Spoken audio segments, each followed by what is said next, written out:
Imagine waking up every morning to find your mailbox crushed again. But this time, the ones behind it weren't kids. They were the HOA's own so-called cops. Not once, not twice. Over and over, like clockwork. The sound of tires screeching. In the night, the snap of wood splintering. The dull metallic crunch that became the alarm clock on one black rancher's land now. Before I tell you exactly how he fought back, I want you to sit with this image, a man standing barefoot in the dirt outside his own home, holding a crumpled letter that never made it into his hands, because someone thought his property, his dignity, was a joke. The tire marks in the gravel still fresh. The smell of exhaust hanging in the air. Tell me, how would you feel if someone kept doing that to you? Would you rebuild quietly? Would you let it slide? Or would you reach the point where you said, "More, stay with me, because what this man eventually built will make your jaw drop"? At first, he thought maybe it was kids. Mischief. Teenagers playing too rough. But the pattern was too clean, too calculated. It wasn't random. Each time, it happened after a heated HOA meeting. Each time, it happened after he questioned them, after he pushed back. And each time, the very same SUVs were spotted idling nearby, headlights off, waiting for him to turn out the porch light before rolling through the gravel. That's when it clicked. This wasn't some prank. This was intimidation. And I want you to remember something here. A mailbox may seem small, but under federal law, tampering with one is a crime. These weren't pranks, they were violations. The ones doing it weren't scared of the law, thought they were the law. Self-appointed cops with shiny trucks and clipboards strutting around like they owned his ranch. They thought they could break him by breaking what was his. Now, here's where it gets even heavier. Life doesn't pause just because your mailbox keeps getting flattened. His mother was sick, hospital bills stacked higher than the kitchen table. And every dollar he spent replacing that mailbox was a dollar stolen from her medicine. Can you feel the cruelty in that? The HOA wasn't just smashing wood and steel, they were chipping away at his ability to care for the woman who raised him, and yet he rebuilt, again and again, because his father once told him, "Son, if they keep knocking down what's yours, you build it back stronger." But how strong can one man be when every rebuild lasts only a night? The first replacement lasted a week, the second one, 2 days, the third, he crushed it before the paint even dried. Imagine standing in the dark, hammer still in hand, only to hear the engine roar and see your work shattered in an instant. This is where most people would have broken. Hold the land, packed up, said it's not worth it. And maybe that's what the HOA wanted all along, but he didn't give them that satisfaction. Because here's the twister. Not just watching a story about a mailbox. You're watching a story about respect. About a man who refused to be run off the land he paid for with his sweat. About someone who looked at the wreckage and decided he wasn't going to fix it anymore. No, he was going to end it. And this is where I want you to lean in, because what he built next? Nobody, not even the HOA's cops, saw it coming. But before I tell you what it was, let's step back for a second. Because this fight didn't start with a mailbox. It started the day he moved in. The ranch sat on the edge of town, out where the pavement turned to gravel. Wide open sky, fields rolling like waves, and a porch swing that creaked in the wind.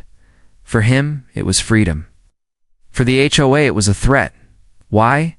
Because he didn't fit their picture. He didn't dress like them, talk like them, or bend like them, and nothing made them angrier than the fact that he didn't care.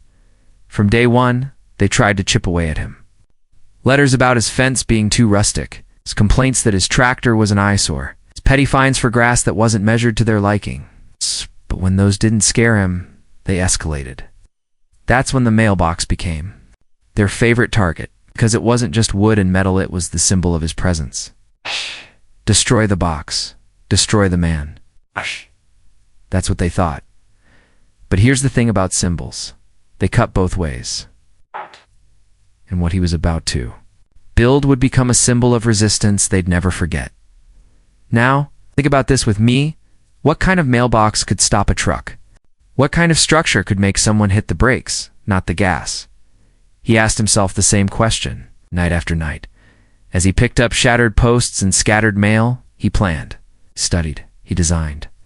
Until one day he knew exactly what to do. And when the sun rose on his ranch weeks later, standing tall by the roadside was not just a mailbox. It was a monument, a fortress, something so unbreakable, so unshakable, that it dared anyone to try. But I'll get to that soon. For now, I want you to ask yourself, what would you have done in his place? Would you have fought? Would you have folded? Or would you, like him, have turned one small box into a stand no one could ignore? Because here's the truth. This isn't just his story. This is every story of someone who's been pushed down, mocked, and underestimated only to rise back stronger. And if you stay with me till the end, you'll see exactly how he turned humiliation into victory. But let me rehook you, because you're probably wondering, did the HOA stop after he built it? Did they back off? Or did they dare to try again? What happened the night their trucks came roaring back down that gravel road will shock you. And that, my friend, is where this battle really takes a turn. They thought they had him cornered. They thought destroying a simple mailbox was enough to break him, to drain him, to drive him off his land. But what they didn't count on was the fire that lives inside a man who's tired of being stepped on. That new mailbox, if you could even call it a mailbox, wasn't just a box on a post. It was a message, a declaration, the kind of thing you see once and never forget. It didn't just stand there. Concrete poured deep into the ground, steel welded tight, stones stacked around it like armor. This wasn't a mailbox. It was a fortress. And right in the middle, gleaming under the sun, was the small metal door where letters could finally rest. In peace. I want you to picture this. Trucks roaring down the gravel road, and headlights cutting through the night, drivers smirking because they think they're about to flatten his spirit again. But instead of splinters and twisted metal, their headlights hit something that didn't flinch, something that didn't move, something built for war. Now you're probably wondering, did they back off? Did they see it and say, we'd better leave this man alone? No, not these people. Pride is a dangerous thing. The Yost self-proclaimed cops had too much of it to walk away. So one night they lined up like it was a dare. The first truck revved its engine, tires spitting. Gravel, the driver laughed, leaning out his window, shouting something you don't repeat in polite company, and then slammed full speed. But the mailbox didn't budge. The truck, though, its bumper crumpled like a soda can. Steam hissed. The laughter stopped. And for the first time in months, the rancher smiled. But here's where I want you to lean in, because this wasn't the end. This wasn't even close. See, when bullies get embarrassed, they don't stop. They escalate. And that night was the spark that lit a much bigger fire. Word spread through the neighborhood fast. Did you see what he built? Did you see what it did? Some whispered in awe. Others seethed in anger. And the HOA board? Oh, they were furious. Because this man didn't just protect his mailbox, he exposed their cruelty. He turned their little game into a public humiliation. And let me rehook you here. What happened next turned this from a petty fight over a mailbox into a full-on war. The HOA didn't admit what they did. No, instead they tried to flip the script. They called his mailbox dangerous. They claimed it was a safety hazard. Can you believe that? The same people who destroyed his property now wanted to punish him for protecting it. Letters flooded his mailbox ironically. It's a very box they could no longer destroy. Notices, warnings, threats of fines. Each envelope carried the same message. Take it down or else. But he didn't flinch, because for the first time, he had leverage. He had proof. And he knew if he gave in now, he'd lose more than a mailbox. He'd lose his right to stand his ground. Still, it wasn't easy. Remember his mother? Her condition was getting worse. Hospital visits. Long nights in waiting rooms. He carried the weight of two battles, one at home, one on his land. Some nights he asked himself if it was worth it, maybe tearing it. All down and walking away would bring peace. But then, he'd step outside at dawn. Look at that unshaken monument standing tall by the roadside. Remember, this wasn't just about him. This was about every moment he'd been told he didn't belong. Every sneer, every fine, every crushed mailbox. This was about proving, once and for all, they couldn't erase him, and so he stood firm. But here's the twist you didn't see coming. His fight didn't just protect him, it inspired others. Neighbors who had stayed quiet suddenly started speaking up. People who had been fined for ridiculous reasons began knocking on his door, asking how he'd done it.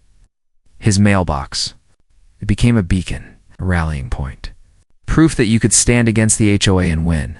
And let me tell you, nothing terrifies a corrupt board more than unity. So what did they do? They doubled down. They sent more patrols. They prowled past his house at night, shining spotlights into his windows. They even tried calling real police, claiming his mailbox was a weapon. But each time the truth stood taller than their lies. Yet, I need you to stay with me, because the real showdown hadn't happened yet. The night they finally came back with not just one truck, but 3, engines revving, tires screeching, determined to destroy the indestructible. And when those headlights hit his land, when he heard those engines roar, he didn't hide. He didn't run. He stepped out onto his porch, arms crossed, eyes locked on the road. He didn't have to say a word. The mailbox spoke for him. Now, here's where the story bends again. Because what happened in those next few minutes changed everything. One truck gunned at first, but you already know how that ended. The crunch of steel against stone, a hood bent upward like paper. But when the second truck tried, something snapped not in the mailbox, but in the man behind the wheel. The sound of his radiator bursting echoed like a warning shot. And suddenly their little game wasn't so funny anymore. By the time the third truck circled, hesitation filled the cab. The driver revved, but never hit the gas. Fear finally replaced arrogance, and slowly, one by one, the trucks pulled away. For the first time, the rancher didn't have to rebuild. For the first time, his mailbox stood untouched. But don't look away yet, because victory comes with a cost. And the HOA wasn't done scheming. Behind closed doors, their anger boiled hotter than ever. They couldn't touch his mailbox. So, they looked for other ways to break him. Legal threats, fines stacked higher than hay bales, and whispers, hateful whispers spreading through town. This battle was far from over, so let me ask you, what would you do? Standing your ground meant standing alone? Protecting one piece of property meant risking everything else? Would you hold the line, or would you surrender? The HOA couldn't smash his mailbox anymore. Fortress of steel, stone, and pride had humiliated them too many times. Every dented bumper, every cracked radiator, every night they slunk back into their driveways in Shawmut, all ate at them. But when bullies can't win with force, they reach for something even uglier: paperwork. That's when the letters started. Not the kind of letters that arrive with love or good news, but envelopes filled with venom. Violation notices. Fines. Demands to comply. His mailbox, the same one they had destroyed for months, was suddenly labeled a safety hazard, a code violation. They claimed it was dangerous to the community. Can you feel the irony? The very people who wrecked it over and over were now calling it a threat. At first he laughed. It was so absurd, so hypocritical, that it almost didn't feel real. But then the fines started stacking. $200 here, $500 there, each letter demanding payment. Each envelope carrying the same threat: tear it down, or we'll come for more. And here's where I want you to lean in, because the HOA wasn't just trying to break him financially. They were trying to break his spirit. They wanted to bury him under so much paper, so much stress, that he'd finally cave. But this man had already lost too much to fear paper. His mother was still sick, and every spare dollar went to her care. He wasn't about to waste a dime on their petty games. So he made a decision. He wouldn't just ignore them. He'd fight them with their own weapon. And this is where the story takes a turn most of them never saw coming. While they were busy laughing at their HOA meetings, he was busy researching, digging through laws, asking questions, learning the very rules they thought he didn't know. Buried deep in those laws was the one fact that flipped the entire script. Tampering with a mailbox is a federal crime. A real crime. The kind that doesn't end with a fine, it ends with prison time. For months, he'd collected the evidence.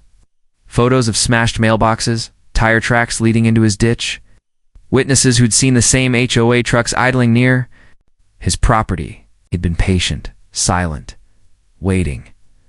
And when the time came, he walked straight past the HOA office and into a federal building.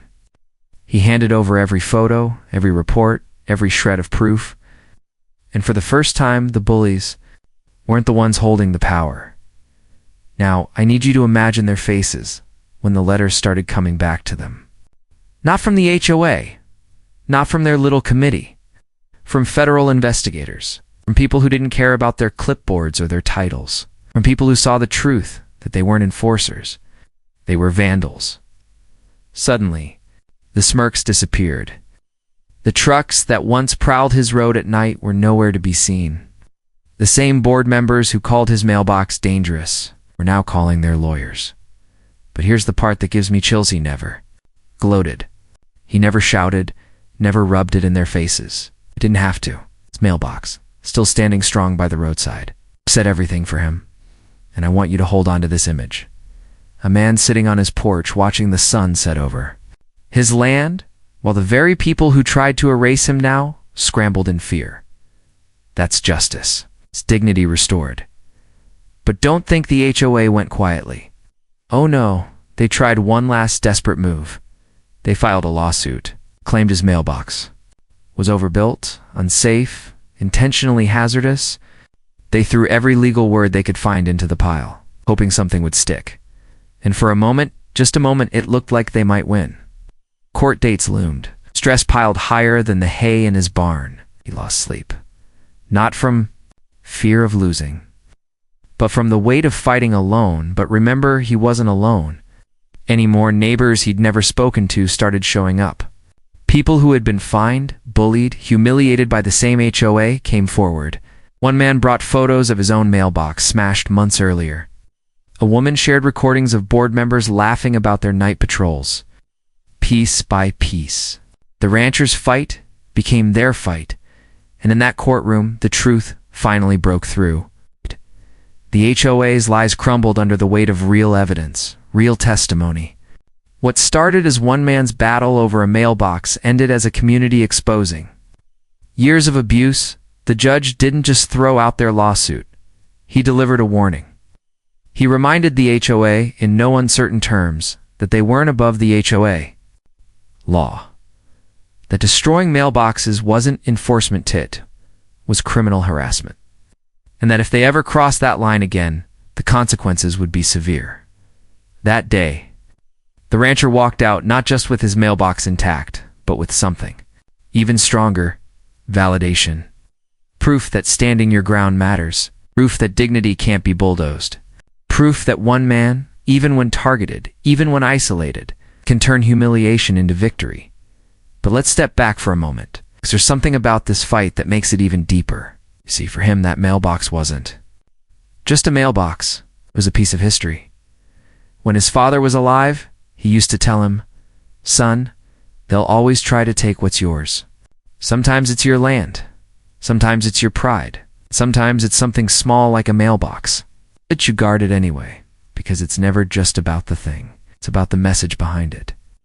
Those words echoed in his head during every long night, every confrontation, every slammed envelope from the HOA, and when the verdict came down, he felt his father's presence more than ever, like he'd stood with him in that courtroom, like he'd said, "I told you so." That's why, when people drive past his ranch now, they don't just see a mailbox, they see a monument. Not to stubbornness, not to revenge, but to resilience. To the unshakable truth that no man, no HOA, no so-called cop can erase someone who refuses to be erased. And let me rehook you here, because maybe you're thinking this story is just about one man in one town, but it's not. It's about every single person who's ever been pushed around. Every time someone told you to stay quiet when you wanted to shout. Every time someone tried to make you feel small, to humiliate you, to bury you under rules they don't even follow themselves. That's why I need you to watch until the very end, because what happened after the trial proved once and for all that bullies don't get the last word. See, after the dust settled, something remarkable happened. Other ranchers, other homeowners, even people from towns miles away started reaching out. Some wanted advice. Some wanted encouragement. Others just wanted to say thank you for proving that you don't have to bow down to intimidation. His mailbox became more than a structure. It became a story people shared at dinner tables, at church, at town meetings, and the HOA. Well, let's just say the board members didn't last long. Some resigned under pressure, others moved away. The community they tried to control turned against them. And the so-called cops who once prowled his road, they don't even drive through anymore because they know one thing. He's not scared of them. It's not anymore. So here's my question for you. Do you think he went too far? Or do you think he did exactly what anyone should do when they're pushed past the limit? Your thoughts in the comments. I want to know how you feel, because these aren't just stories, they're conversations. They're reflections of real struggles people face every day, and if you stayed with me until the end, thank you. Thank you for giving this story the time it deserves. Because sometimes, the smallest battles like the one fought over a mailbox teach us the biggest lessons. Because sometimes, a mailbox isn't just a mailbox. Sometimes, it's a line in the sand. When they cross it, you show them you're not going anywhere.